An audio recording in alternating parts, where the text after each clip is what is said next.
All right, folks, welcome to Roland Martin Unfiltered. On today's show, more bombs sent to Trump critics, Joseph Biden, Robert De Niro, and a second one to Congresswoman Maxine Waters. Trump says, not my fault. First, he says, a call for unity. Now he's back to slamming and blaming the media. We'll break this thing down and talk with Mississippi Congressman Benny Thompson, the ranking Democrat on the House Homeland Security Committee.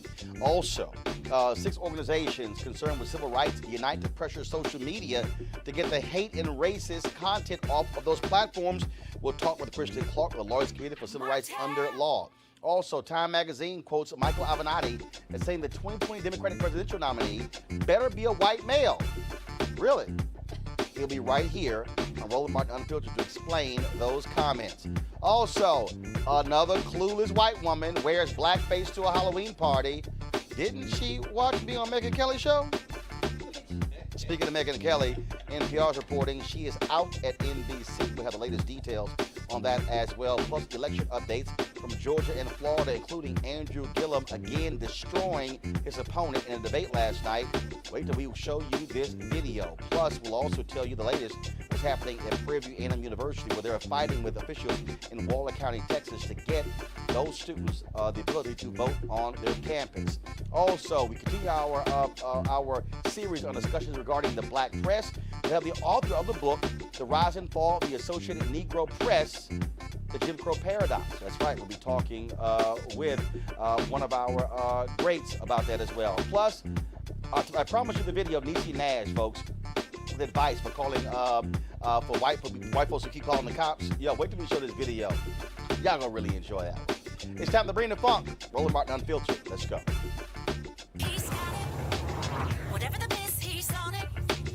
Whatever it is, he's got the scoop, the fact, the find.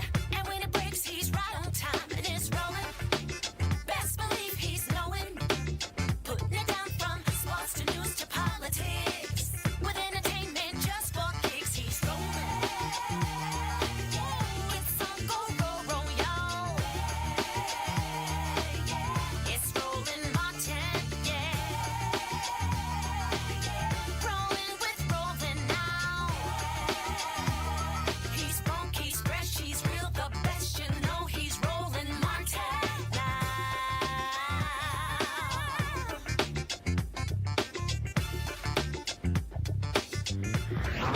Martin. More bombs were found on their way to Trump critics today, two to former VP Joe Biden and one to actor Robert De Niro. That makes 10 devices so far, including two to Congresswoman Maxine Waters and one each to President Barack Obama and former Attorney General Eric Holder. The investigation is centering on Florida, as the return address on all of them was Florida Congresswoman Debbie Wasserman Schultz. This afternoon, New York City Police Commissioner James O'Neill said the packages contain, quote, live devices that should be treated with the utmost seriousness. Joining us right now is Congressman Benny Thompson, the ranking Democrat on the Homeland Security Committee, and he joins us by phone from Mississippi. Congressman Thompson, glad to have you on the show.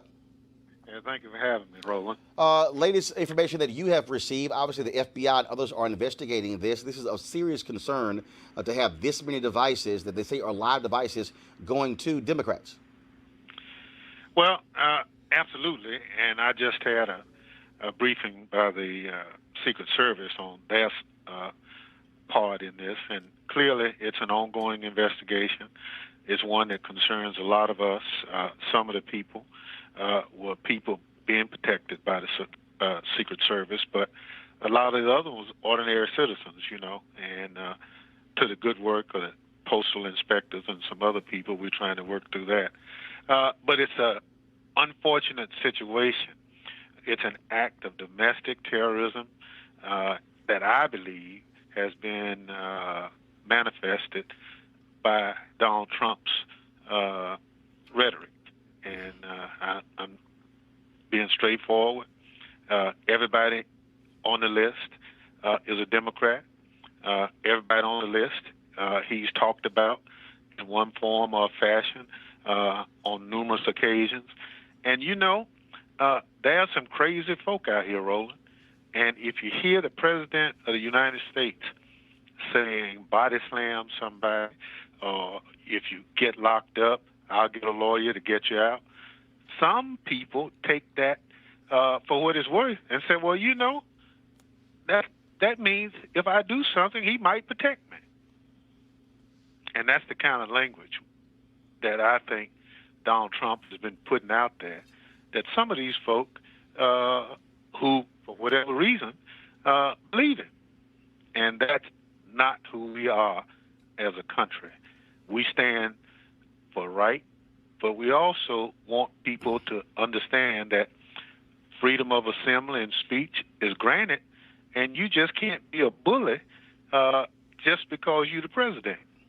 Also, Congressman Thompson, obviously Donald Trump a couple of days ago called for unity, but then actually yesterday called for unity, but then today on social media went right back to attacking the media, blaming them for this, accepting no responsibility whatsoever. Now, granted, we don't know the motive, we don't know the person behind this, we don't know any of this, we don't know if this is Russia or some other country who's actually doing any of this. But clearly, when you have a president who just cannot resist himself for attacking everyone else, this is not how leaders lead. Well, you're absolutely correct. He is the elected leader of the United States of America. He has to set a standard that other countries would want to emulate.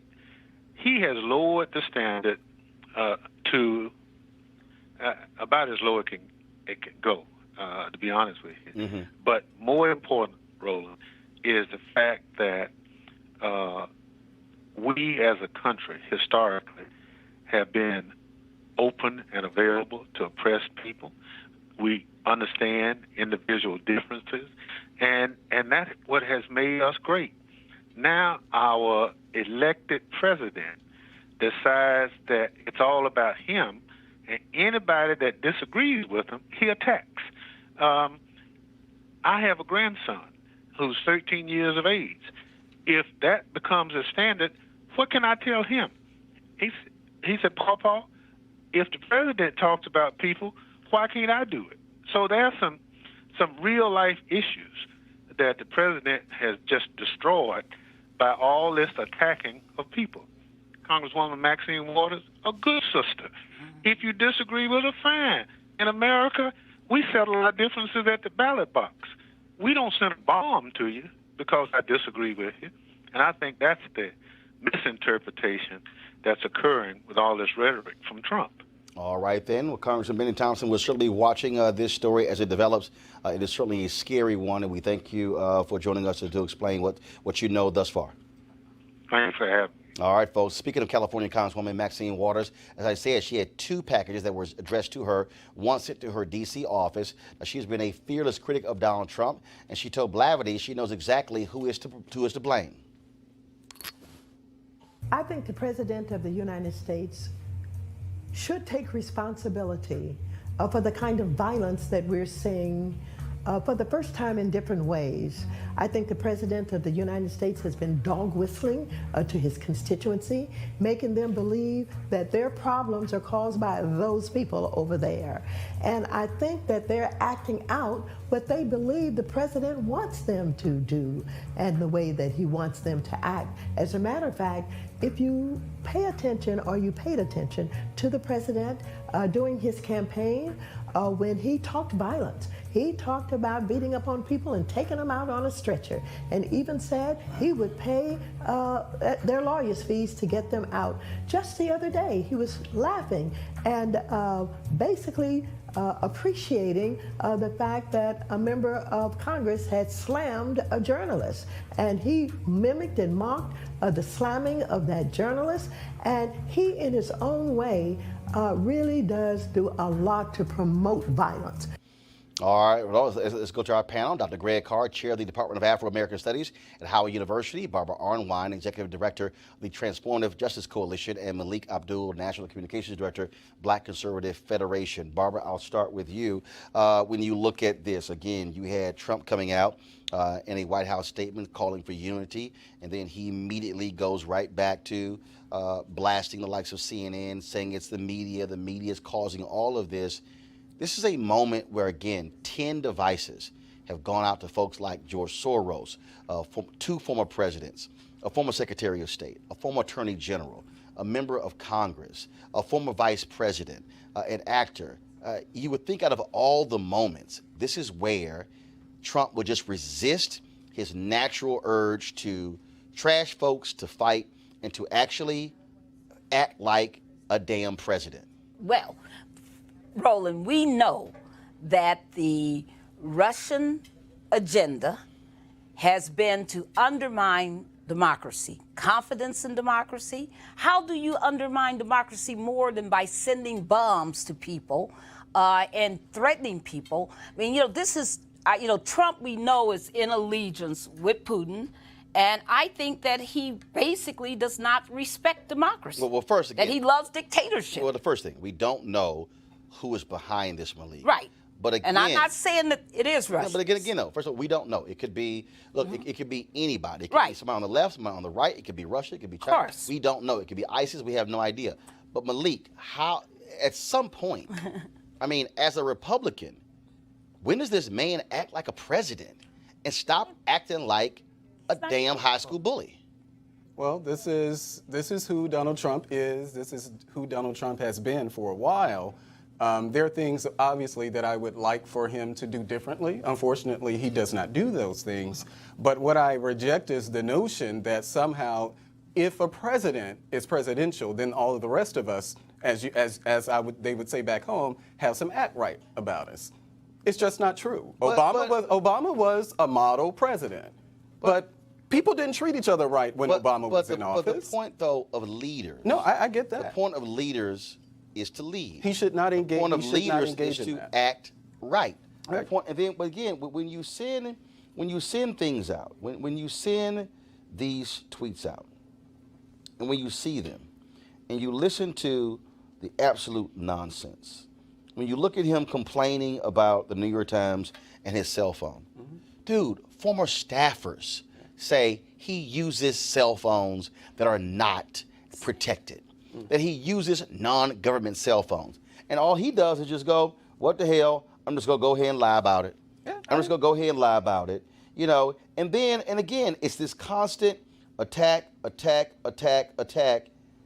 Act like a grown man for sometimes. I don't agree with everything that the president says or the president does, but I still reject the notion that somehow only if Donald Trump acted. I never said that. But Greg, no, Greg Carr, it's I not a think question. it should be. It's think not it a should be question of if presidential. he only acts this way.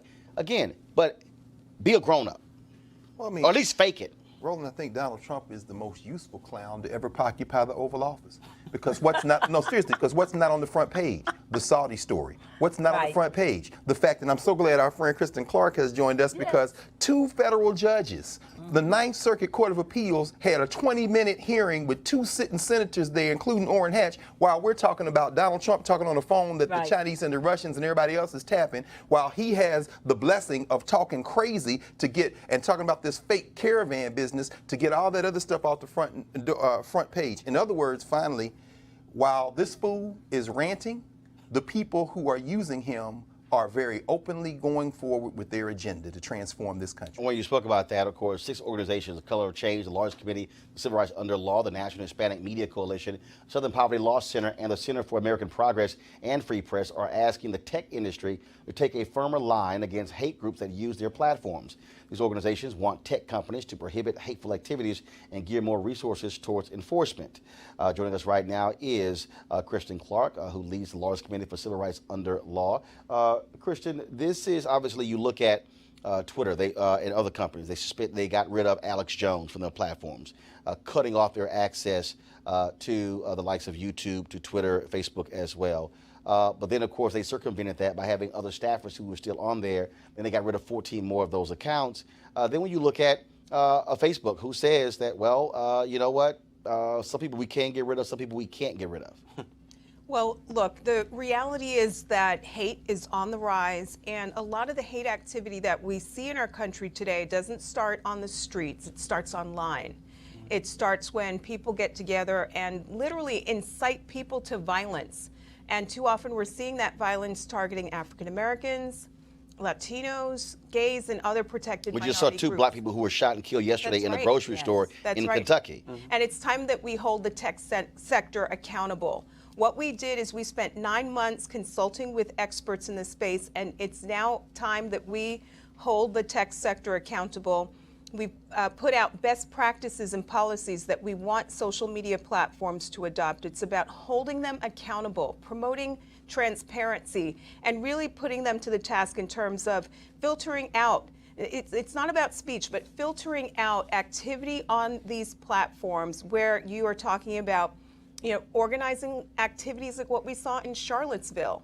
You know, we were talking earlier about the bombs.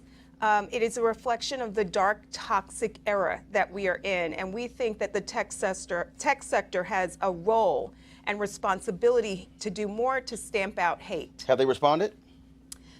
They're working with us cooperatively, and they've been receptive, and the hard work lies ahead. We've put the policies out now, and in the next several months, we're going to be, you know, bringing pressure to bear to make sure that they are doing more to stamp out the rise of extremism and hate groups that are literally inciting violence all across our country. And Roland, it's not just nationally, it's internationally. The United States accounts for more than 70 to 80% of all hate online that comes from our hate groups here in the United States. The United Nations has been calling on the U.S. for now more than 2 decades to do something to regulate hate speech out of the United States, because we're not only polluting this nation, we're polluting the entire globe with our anti-black racism and all of our immigration hate, all this ethno-racism that's being talked about, ethno-nationalism, white nationalism. It's really ugly. And the United States really needs to be held accountable, and especially these big techs that sit here. Malik, the other issue that we saw is that early on in this Trump administration, the Sessions Department of Justice backed off of enforcing going after white domestic terrorists, and then they put their focus on black civil rights groups, Black Lives Matter, as if they were the problem. And when we have undeniable evidence, especially after Charlottesville, of these right-wing terrorists who are out here, one of them who was just captured in Mexico, who fled after Charlottesville. Wow. Yeah, well, I can start off by saying that I'm not a huge fan of Jeff Sessions, maybe because maybe Donald Trump isn't either. You're a huge fan or a big fan or a little fan or no fan at all? I wish if he had chosen someone else, I would not have been upset. Yeah, but he chose him, and the reality is he is the Attorney General, and he has not been leading when it comes to going after these hate groups. Yeah, I'm hoping that after the midterms, Donald Trump finds someone else as a Christian, and again, I want to go back to you. What do you expect these groups to do? Because look, they have tried their best to say, hey, there's not much that we can do, but they also are benefiting financially from these groups. Look, we're in uncharted territory, but the reality is that these mega companies, Facebook, Twitter, social media is providing a platform to amplify messages of hate and providing a platform where extremists and right-wing groups literally are, going to their platforms and inciting violence, targeting minority groups, and it's time for it to stop. So we put out these best practices and policies today, and it's never been done. You now have dozens of civil rights groups and human rights groups that have come together and said, we're going to hold you accountable. You have a role for where we find ourselves in 2018, which is a moment where hate really is gripping the country and tearing us apart. And they have a role to stamp it out, and we intend to hold them accountable. Where can folks get information and see those best practices? They can visit our website, lawyerscommittee.org, and learn more about this important effort. Okay, Kristen Clark, we sure appreciate it. Thanks a bunch. Thank you for having me. Folks, many of us know Michael Avenatti as the lawyer representing adult film star Stormy Daniels. He is now also seriously running for the Democratic nomination for president. But an interview that he did with Time magazine is causing huge stir on social media, where they quoted him as saying the following: I think it better to be a white male, talking about in 2020. When you have a white male making the arguments, they carry more weight. Should they carry more weight? Absolutely not. But do they? Yes. Joining us right now via phone is Michael Avenatti. Michael, welcome to Roland Martin Unfiltered. Michael? Yes. Michael, do you hear me? Yes.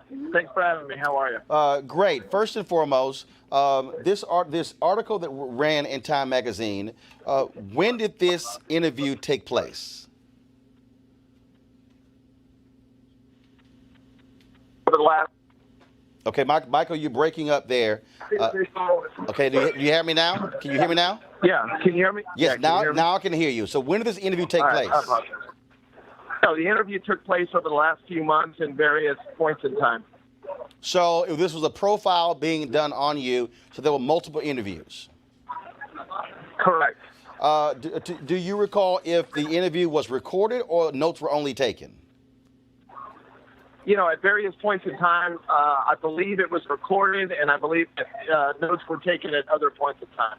So when they quote you as saying, when it comes to 2020, I think it better be a white male, did you say that or not? Look, I want to be really clear about this. I was misquoted, and it was taken out of context. If you look at, I've given the same speech about 50 times across this country, 15 different states. I've been really clear about my position as it relates to racism, bigotry, and sexism. And my position is as follows. Too many of my brothers that are white males have taken the easy way out over the years. We haven't stepped up and supported African Americans, minorities, women, etc. We have allowed this fight to be their fight alone, and we have not stepped up and supported them. And I have been consistent across this country. You can go on YouTube. You can look at speech after speech after speech. So when it comes time for the 2020 election, my point is really clear and simple. We need more white males to step up and defend minority groups and people of color, period. But I'm going to ask you again, as it relates to this particular statement here, that in the context of the 2020 nomination, did you say, or what was, you said take it out of context, what was the context of, I think it better be a white male? The context was in connection with the 2020 nomination relating to delivering the message concerning racism and bigotry that has been sowed by Donald Trump and others within the Republican Party, period. I think there's a number of people that can win the nomination. I don't think it's a big number. I want to be clear about that. But I do not think it has to be a white male. It could be a woman. It could be a person of color. It could be a Hispanic. It could be a minority. But I think above all else, it's going to have to be somebody that is a fighter that can take the fight to Donald Trump. So you're saying that when the quote says, I think it better be a white male, are you saying, I just want to be clear, you're saying that within the context of that, you were saying that it needs to be a white male who is talking about issues of race and racism as it relates to Donald Trump? Well, I mean, I think any number of people can talk about those issues, but my point is as follows. I think that more white males need to call out white males relating to bigotry and racism in the United States. And look, I mean, this is what I believe. I think that too many people that look like me have taken a back seat. They've stood on the sidelines. They've stood against the wall. And they've allowed these ideas of racism and others, or racism and other issues to be the fight of people of color, minorities, and others. So Michael, it can't be their it can't be their fight alone. So explain this. They write, he hastens to add that he wishes it weren't so, but it's undeniable that people listen to white men more than they do others. Henry, go to my iPad, please. It's why he's been successful representing Daniels and immigrant mothers, he says. Quote, when you have a white male making the arguments, they carry more weight, he says. Should they carry more weight? Absolutely not. But do they? Yes. What does that actually mean? Yeah, let me explain that. No, let me explain that, because again, I want to be really clear about this. That was taken out of context. When you have a white male that calls out other white males for being racist, yes, I think that that's powerful. Absolutely. Be clear. That's what I'm talking about. When it refers to when you have a white male step up and make these statements. Absolutely. I think it's important for more white males like myself to call out other white males for being racist. Absolutely. I believe that. I believe that's powerful. I believe that we need more people around the country that look like me to do that. I mean, look, let's be frank. Donald Trump rose to power because he convinced 2/3 of the people that look like me, right? White males, that our success depended on minorities and women and people of color, and our success depended on them being marginalized. That's not right. We need more white males like me to speak out against that. So I'm going to read this, Michael. This is what I've got the Time magazine article up, and this is what they wrote. Here's what Avenatti told Time in an interview on June 25th in New York City, before he began publicly considering a presidential run. They say the question was, is there anybody that you like in the Democratic political class?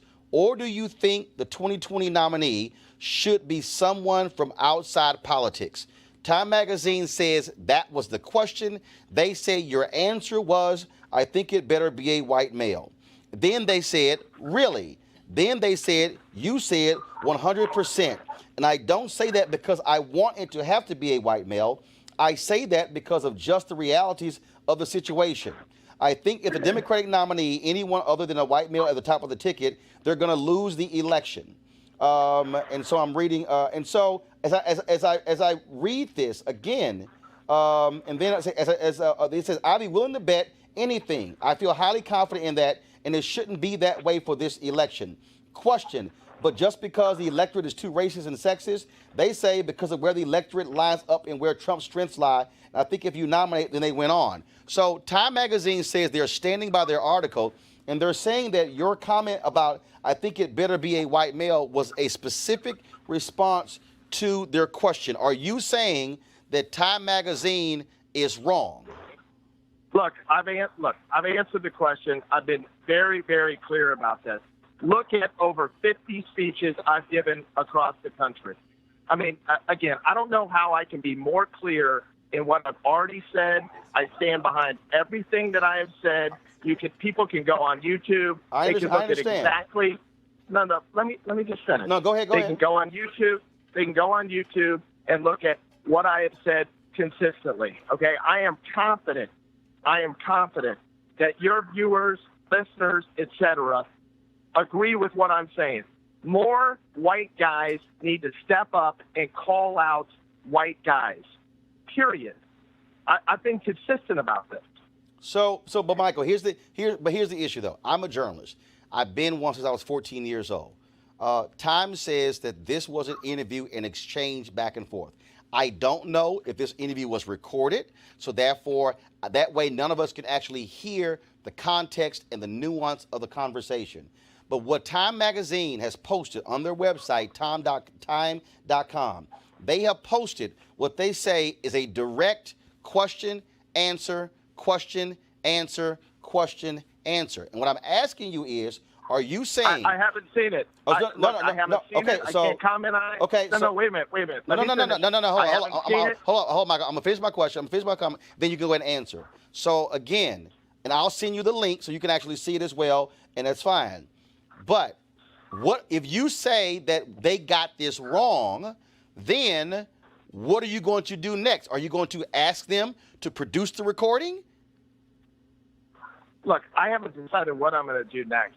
But what I've done next is you asked me to come on your show. Yes. I did not hesitate. I immediately said I would come on your show. I'd be happy to answer your questions, which I am answering. I'm answering your questions. Right. So look, go back and look what I've said consistently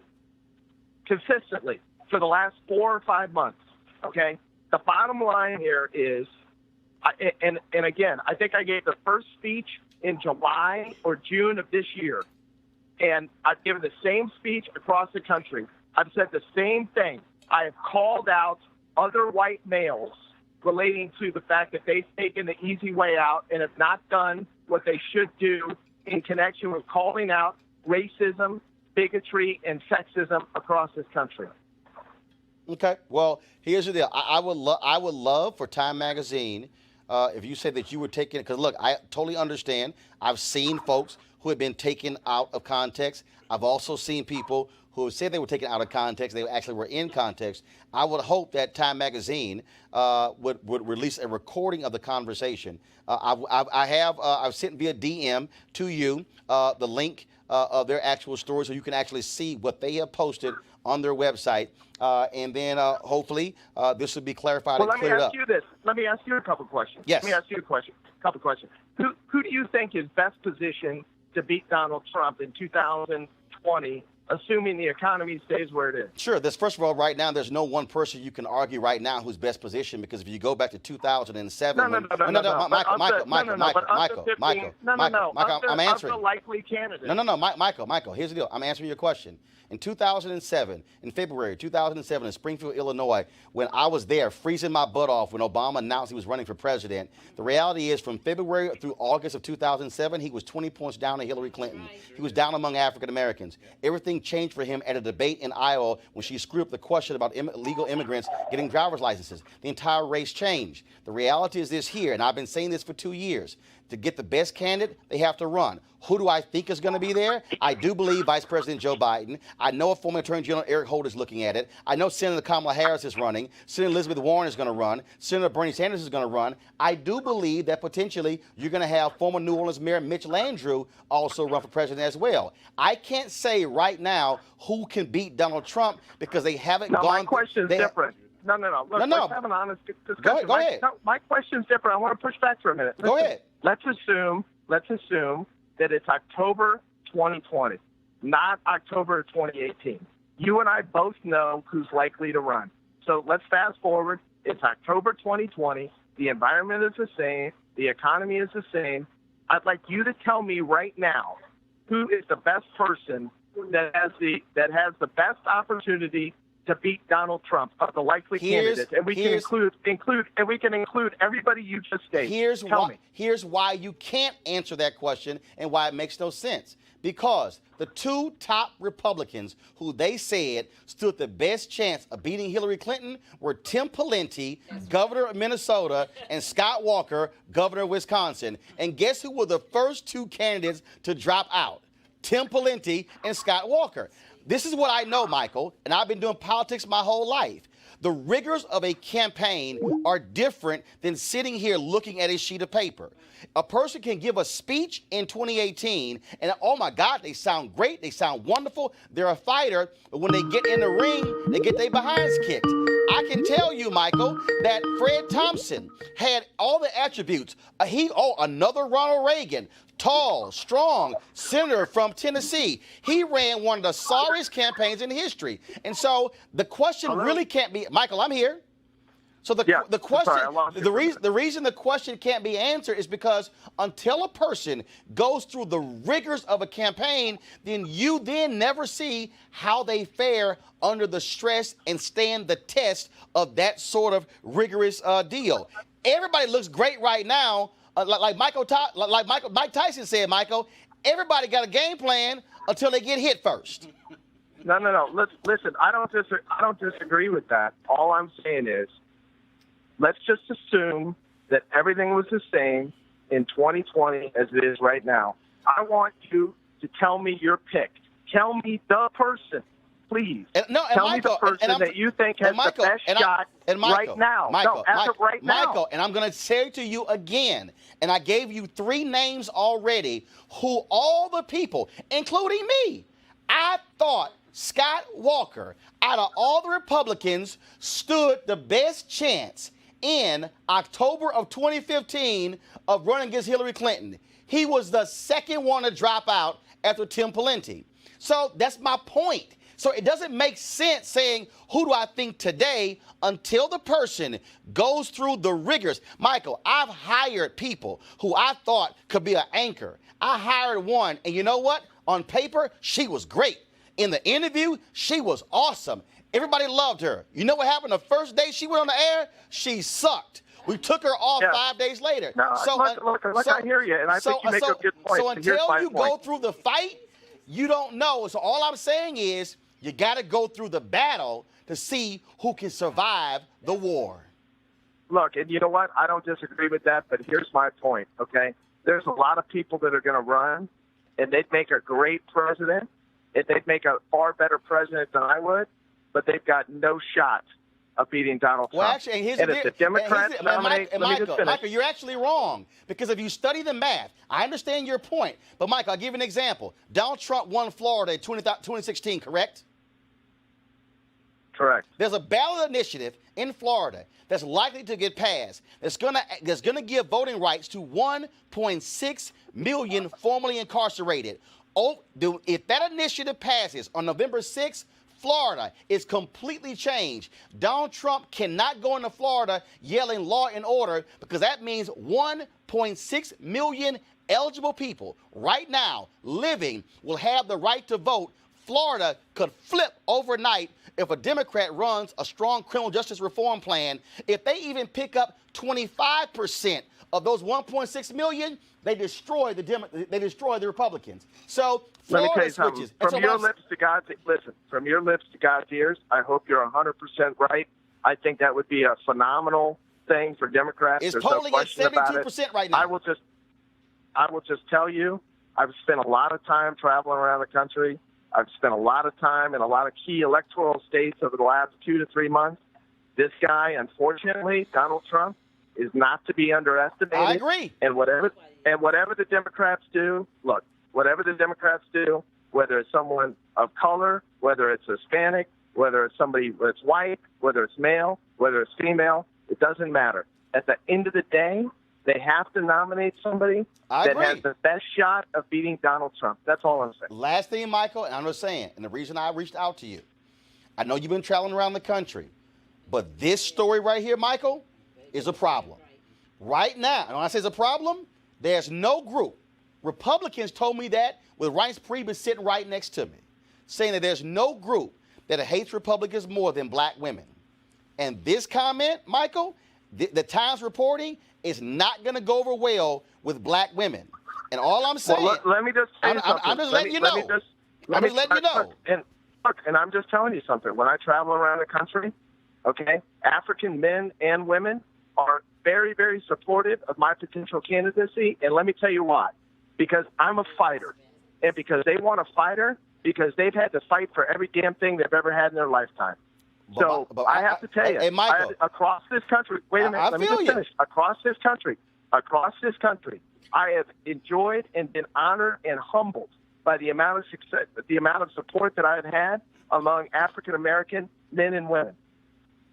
Michael, I hear you, but I want you to follow me. I've run 3 black newspapers. This is my 11th black media experience. Many people call me the voice of black America.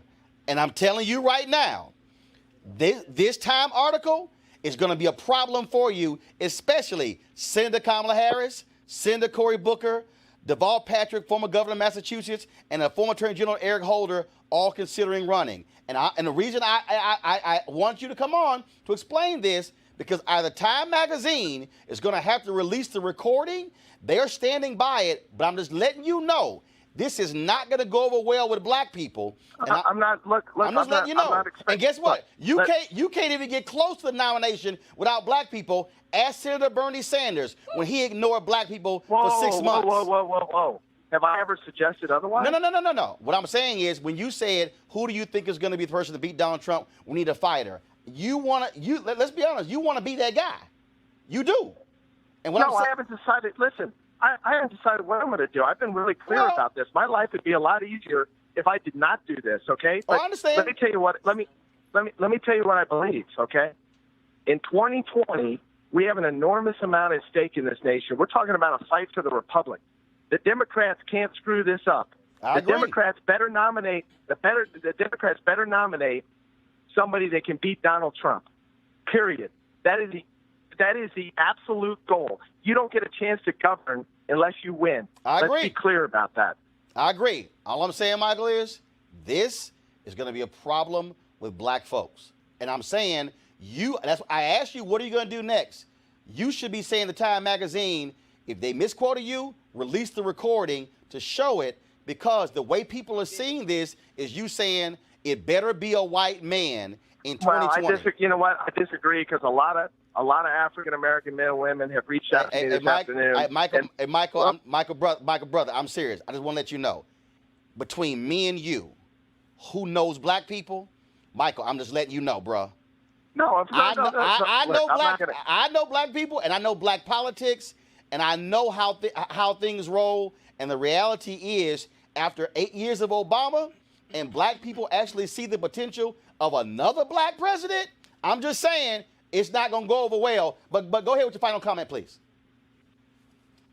Look, I don't care if it's someone that's black, that's white, that's male or female or Hispanic. I could care less as long as they can beat Donald Trump. All right. Michael Avenatti, hope this won't be the last time on Roland Martin Unfiltered. I appreciate it. Thanks a lot. Thank you. All right, then. I want to go to my panel. Greg, I'll start with you. What do you think? I think the easiest thing, the hardest thing for him in the short term would have been to do what you gave him an opportunity to do. Say, yeah, I said that, and maybe I'm wrong, maybe I'm right. But he embraced what a lot of people in this country believe. That's the white paternalistic attitude. Woo. In other words, this is the Democratic Party hunting for those 5 blue-collar coal miners. This is the Republican Party saying we can win with white men. Avenatti's best shot, you try to tell him, brother, look, man, just own up to it and say, maybe I'm wrong. But what he said, and I think the second part where you read at the very end of that quote, he said a lot of people agree with me. I do think a lot of people think that. Now, of course, he's got one final thing. He's got a little few more things on this problem for him, because today around 2 o'clock, looks like Chuck Grassley referred him and one of his clients to the Department of Justice, which for the investigation about this Kavanaugh testimony, which leads me to believe that they too are fighting a white man's game. So let me break up here what was said, because I think it's just two different things. So I'm gonna deal with the second part before I deal with the first part. And the second part, when he said, when you have a white male making the arguments, they carry more weight. Should they carry more weight? Absolutely not, but they do, yes. Now, if we want to be honest, this is America. Come on, brother. When a white woman comes up missing, that's right, white media executives throw the resources at them. When a black woman comes up missing, we got to spend 6 months, 6 weeks telling the white media, cover the story, and then all of a sudden, after pressure, they cover it. That's right. We also know, whether we want to own to or not, in the civil rights movement, when they said, oh, hold up, we ain't gonna send these white kids into Mississippi, because if one of these white kids get hurt, they gonna shut us down. What happened when white folks responded? Like, everybody forgets. Everybody wants to set this whole thing up that was this massive response after Bloody Sunday. And there was, when people accepted the call of Dr. King to come down to Selma. But it was after the murder of James Reed. Yeah, Jim Reed, that's right. Oh, yeah. That caused a massive number to say, we got to do something. And so black people know for a fact that, yeah, America responds differently. A black man could cuss a cop out and he ends up dead. A white woman, we got the video, can cuss a cop out and he gonna say, yes, ma'am, yes, ma'am, yes, ma'am. The problem, though, with this is, Michael, if you said that, to your point, own it. Is that what he should have done, Roland? Own it. But and then you could, and then if you say it, right. But it's, matter of fact, Joe Biden has actually been saying this. Yes, he has. He just didn't say it. When he said that Obama was the first bright, clean, intelligent. Joe Biden has been saying. Oh, working class Joe. Joe Biden has been saying, I can talk to the people of Scranton. That's right. Okay? Let me be like my man on Key and Peele. Translation, talk to white folks. Talk to white folks. That's what it means. Tim Ryan, Congressman Tim Ryan of Ohio. He's been saying, we need to send candidates out who can appeal.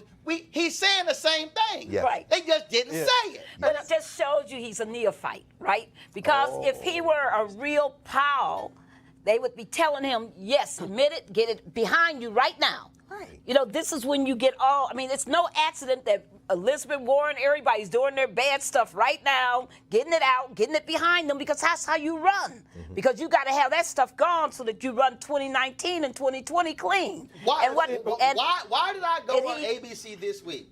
Yes. And float Mitch Landrieu's name? Yes. Because I said, Mitch Landrieu, white man, centrist, mayor of a black city. That's right. That had lots of infrastructure. That's going to be an issue.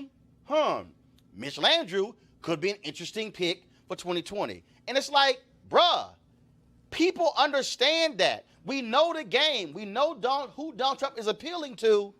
But the point is, if you said it, own it, but don't say I got misquoted or taken out of context. And my whole deal is, give me the context. Well, Roland, I had more problems with it, because I think this whole emphasis that I'm a white male, I can speak to white male, and white males elected Donald Trump. White women helped elect Donald Trump, too.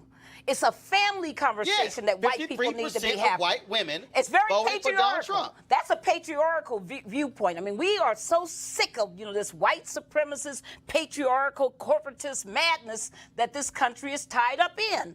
And he's just talking about using his white privilege as a white male to talk to other white males. But he better watch out, because why do you think Joe Kennedy is on the road right now? Joe Kennedy the third. In Louisiana? Right. He's been everywhere. He's been in Texas, Beto. What do you think everybody's looking at Beto O'Rourke? Does he really think he is the only, quote, white male candidate out there, and Joe Biden and the rest of them? Here's the deal, Malik. Finish real quick. Finish it. No, but the point is that I thought his answer was horrible. Even if that was his defense, that he's, quote, better at talking to white men, because it's not about that conversation. It's about a broader conversation. Piece, which I was trying to convey to him, that you have to understand. When Democrats keep saying, we got to appeal to these white working class voters, right? What they're actually saying, which is nonsensical, is, all right, we got y'all. Right. We're going to talk to y'all. Yes. Yes. So what happened after 2016? When the Black Women's Roundtable and Essence Magazine released their report, there was a 10% drop, a 10-point drop in Black women identifying as Democrats. All of a sudden, Tom Pereira was like, oh, hell. It's like, yes, all that talk of appealing to white working class voters, There you go. listen to Michael Moore, cause Black women to say, oh, that's how y'all want to roll? Yeah. Well, you know, and We're going to teach your ass a lesson. Right. And then Tom Perez had to come back and apologize. And The party's about Black women. I mean, he's been sitting here praising Black women. He's been at every Black women's Absolutely. event Yeah. that has happened in the past 15 months. And so my deal is, like, dude, I get your point, but let's just be real.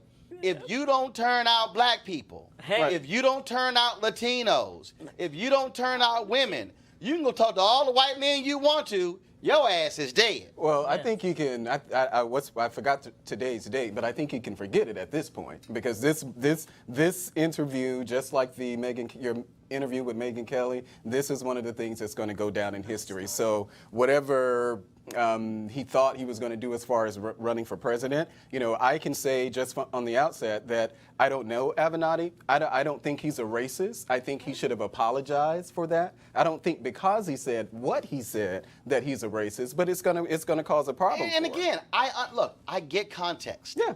And again, yes. He should have owned up to it. Yes. Right. I mean, come You on. gotta- We can We're actually, giving you the we can opportunity. actually have a look. There's a way to have that conversation. Right. And the way to have that okay. So let me just do this here. Okay. So Michael, this is how you had that conversation. Okay. So again, as a Black man, He's watching. who know Black people, who also know white people, let me have this conversation. So this is how you do it. And I got a little bit more hair than you do, and I'm a different body frame and everything. Let me help you out. So I'm Michael Avenatti. Let me go on back over here. So I'm gonna go back to the question. Is there anybody that you like in the Democratic political class, or do you think the 2020 nominee should be someone from outside of politics? I believe Democrats need to elect somebody who's willing to go toe-to-toe with every voter against Donald Trump. That means that nominee should be going after Black men, Black women, Hispanic men, Hispanic women, white men, white women, That's rural, right. That's right. city, Everybody. college, non-college, Everybody. dropout, GED, everybody, not sacrifice anybody. That's how you answer that question. The second question is when they said, really? Michael, you should have said, yes, really. You should have said, for instance, if you study the last election, Hillary Clinton did not aggressively go after white men. She allowed Donald Trump to run up huge numbers with white men, and he also ran up huge numbers in rural America. If you don't compete, you don't win. We need a candidate who is willing to go into rural America and to go into inner city America, who is willing to go into the middle America and go to the coast. That's the candidate Democrats need to elect. Okay, next question. So Obama only won because of who he was running against, but a Trump who activates people's racism and sexism, then you come back and say, I am willing to bet that any Democrat who has the guts to stand up to Donald Trump and to call him for who he is and to look, yes, white voters in the eye and to tell them you're voting against your own interest. Everything that you say you need, this man is against. White America, you need health care in Kentucky, in Mississippi, and Arkansas. This man wants to get rid of the Affordable Care Act. White men who you say you want these jobs, this man has done nothing for you. Look at Carrier. All of you white women, you want better education. He is cutting the education budget by 5%.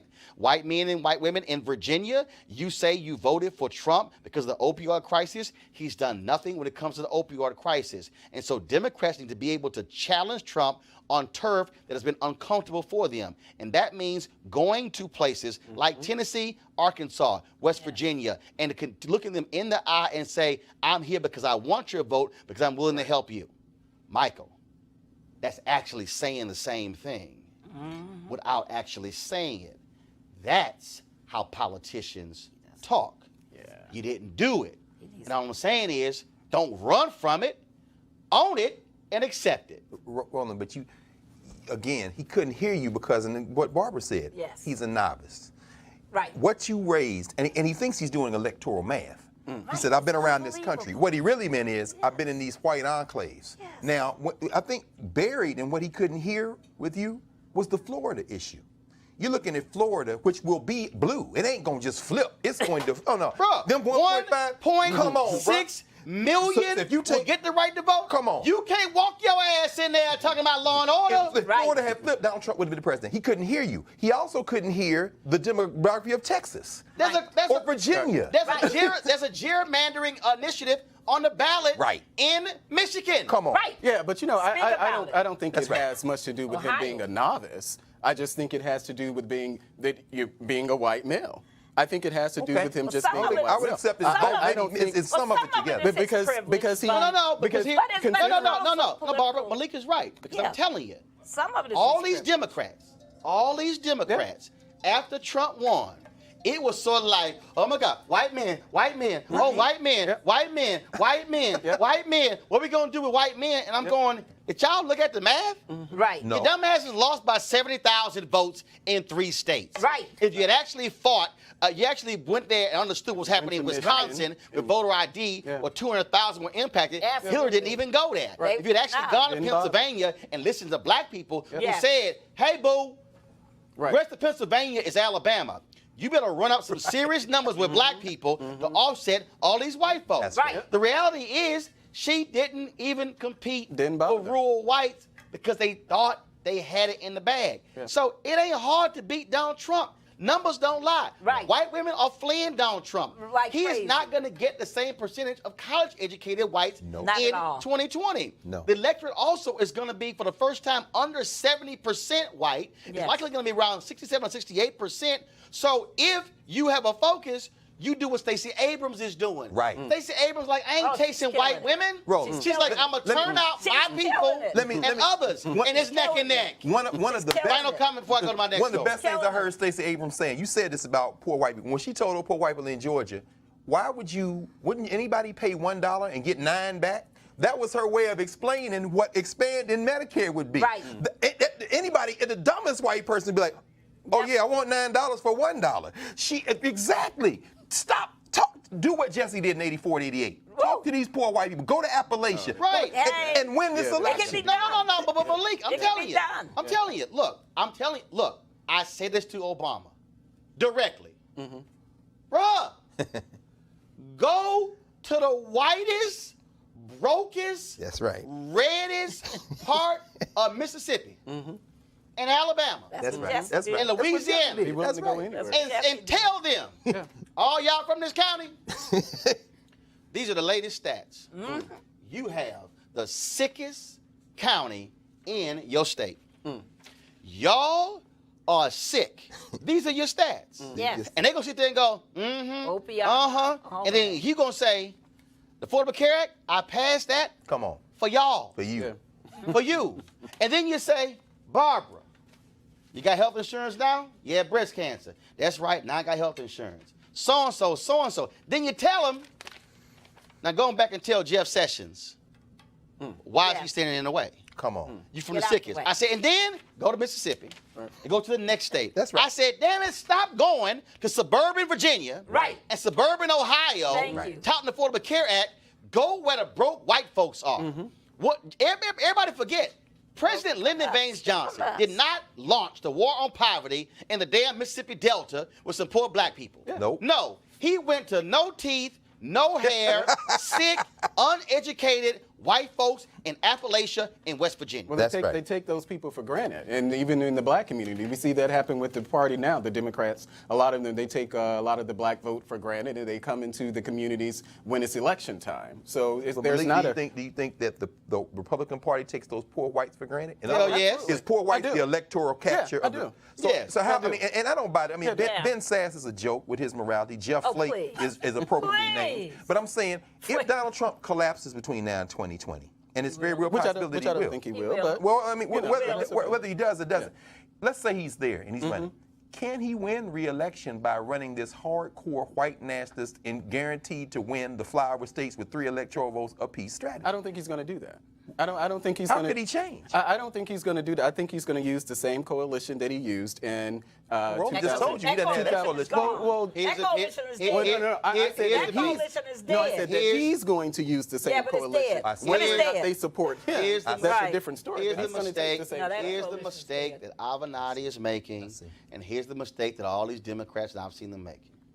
They keep sitting around thinking that 2020 is going to look like 2016. That's First of all, Right. Hillary ain't running. please. The arrogant ass white boys who are running her campaign Right. not going to be running the campaign. Hopefully. And let me say this right now to any Democratic nominee, and let me Tell just 'em. be as honest as possible. Put this on a loop. If y'all run out and go hire another cadre of arrogant ass white boys who think they know every damn thing, Data analyst. y'all, no, don't switch the damn camera. Keep the damn camera on me. This is a message Yes. to every Democratic nominee.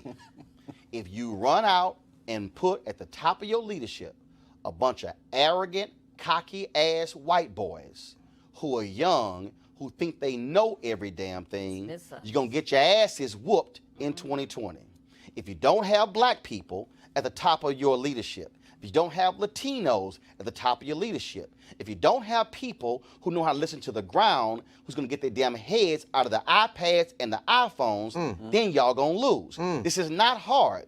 You could talk about the economy all you want to, Michael Avenatti. The reality is, even white folks are embarrassed by Donald Trump, okay, and by his actions and his attitudes. So what you're going to see in 2020 is a different electorate. You just heard me say Florida, 1.6 million formerly incarcerated will be eligible to vote. Trust me, if you come to Florida talking about law and order and throwing folks in prison, Trump is going to go down in flames. Look at those electoral college numbers. Second of all, they're looking at the ballot initiative in Michigan. You look at also, if progressive, and let me go ahead and say this right now, all you rich damn progressives, I don't know what the hell is wrong with y'all, or y'all are stuck on stupid, where you're not funding Representative Alicia Reese's Bill of Rights in Ohio. Come on. Every damn Thank year, you. every damn year, we got to deal with lawsuits Thank and you. going to court in Ohio. If you change the damn state constitution Thank and you make the right to vote, make it part of the state constitution, you ain't dealing with all this crazy ass stuff in Ohio. That's right. They changed the constitution in Florida.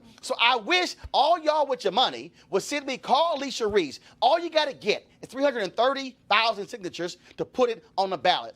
Even Republican white folks not going to vote against having an affirmative right to vote in the Constitution. But again, you got smart-ass white progressives who don't want to stand behind black people who are also, in this case, smarter than y'all, That's right. who understand how to deal with politics. That's right. But no, y'all want to sit here and spend a whole bunch of money walking around talking about the same stuff and don't nothing get changed. Republicans changed America by doing what? Ballot initiatives. What Desmond Meade is doing in Florida can be replicated in other states. It can be replicated in Ohio, in Michigan, in Texas, and other states. And you know what that does? It flips the map. So if y'all stop running around and trying to find the great white hope, That's right.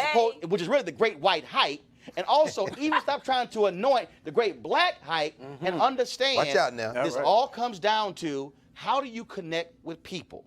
So all you rich progressives, drinking your lattes and sitting there flying on your planes. If you want to change the game, you put money and you play the long game. Right. And the last point, put your damn money in Texas.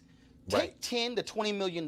That's right. And say we're going to hire 1,000 people and move them into Texas to register the eligible but unregistered 2.1 million Latinos. Guess what happened? SNCC did that. That's right. CORE did that. Nonpartisan money funded these young people who moved into those places, talked with the people, with the sharecroppers.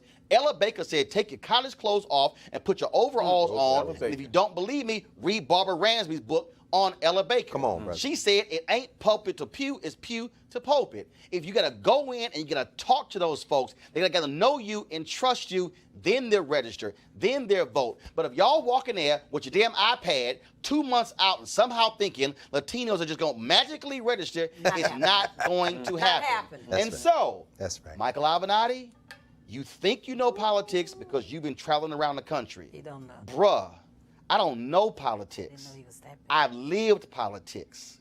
My mom and my daddy were community organizers, running a civic club, running phone banks, running campaigns. Right now, they are running poll election centers in Dallas County in Texas. Trust me, just because you're a lawyer and just because you're smart, don't mean your ass can't be wrong. Tell me about it. If y'all want to support Roland Martin Unfiltered, go to RolandMartinUnfiltered.com to support us. Of course, you can also join our Bring the Funk fan club. We appreciate your support as well. We're going to leave the show this way. Comedian and actress Niecy Nash has released a satirical infomercial, y'all, for all these white folks who losing their mind about black folks coming in their lives. And so I want y'all, check this out. I'll see you guys tomorrow. Oh yeah, by the way, before I go, let me go ahead and tell y'all this here. So you know the little Candace Owens and Turning Point USA. Don't do it. They got their little conference going on, starting with Black conservatives tomorrow. Yeah. Well, we asked for media credentials to go cover their conference, and then they told us we were approved. Then they hit us back and they said we were not approved to cover their conference. Now, this is the only daily show that covers black people. Right. And they got a young black conservative summit, but won't let us actually go cover it. Now, ain't that funny? I've interviewed every major black Republican in the last 25 years. Colin Powell, Michael Steele, Alan West, J.C. Watts, Tim Scott, Kay James. Yo, I can do a whole roll call. But Candace and Charlie Kirk, they little group, oh no, we can't cover them. But you know what? Hell, I've interviewed some non-black Republicans. You want to hear their names? President George H.W. Bush, President George W. Bush, Senator Lindsey Graham, Congressman Bill Flores, Congressman Pete Olson, Congressman Tim Price, Commerce Secretary Carlos Gutierrez. I go on and on and on. See, let me help y'all out, Charlie and Candace. Y'all got a fake-ass organization. Because the reality is, you figure because you got 400 young black conservatives coming into D.C. that somehow y'all are doing something. Let me help y'all out. We've known black conservatives all our lives. And it's the black conservatives who got better credentials than y'all who know what's going on. And every single one of those black conservatives, guess what, Candace? If I walk into a room, they're going to talk to me before they talk to your little young ass. So maybe what y'all should do is stop being afraid of black media and actually come sit down and talk to black people who know what the hell they talking about. But see, y'all think y'all cute because white mainstream media has done stories on you. NBC News and also USA Today and Thank You All That. But Candace, I'm telling you right now, see, you don't have to come to your conference. But guess what? Y'all don't control the media credentialing at the White House. So guess what I got right before we came on air? We got credentials to y'all get together with Trump tomorrow morning in the White House at 11:30. So you gonna see them in? Guess who's gonna be there? Me and our cameras. Y'all thought y'all were running this. But even the White House, Candace, knows it's smart to talk to Roland Martin. Holla. For a charcoal grill, no charcoal grills are allowed. You're scared. Please leave me alone. You're white. African American. Illegally selling water without a permit. But with cell phone cameras and social media, calling 911 on your black or brown neighbors just isn't what it used to be. Hi, I'm Niecy Nash, actress, inventor, and advocate for not calling 911 on black people for no goddamn reason. I'd like to introduce you to a radical new product that will save you all the headaches of being filmed and outed as a racist douche. It's called 1-844-WHITE-FEAR, and it's revolutionizing the way racist white people cope with black people living life near them. 1-844-WHITE-FEAR? There's a black guy outside my neighbor's house, and he's walking around. Our experienced staff have been living while black in America their entire lives.